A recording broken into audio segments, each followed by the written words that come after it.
Cricket ଦୁନିଆରେ ଆସିଲା ଏକ ବଡ ଖବର।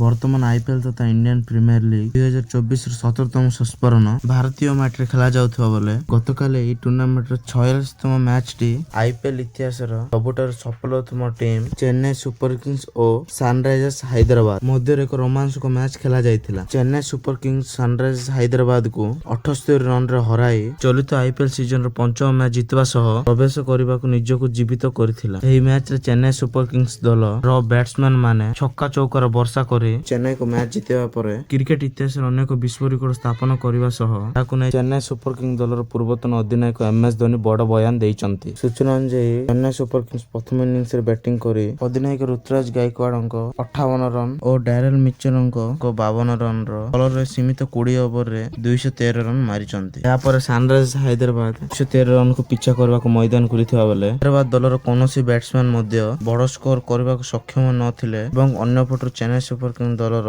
ଅନ୍ୟପଟରେ ତୁଷାର ଦେଶପାଣ୍ଡେ 4ଟି ୱିକେଟ ଅକ୍ତିଆର କରି ଚେନ୍ନାଇକୁ ଜିତିବାର ପ୍ରମୁଖ ଭୂମିକା ଗ୍ରହଣ କରିଥିଲେ।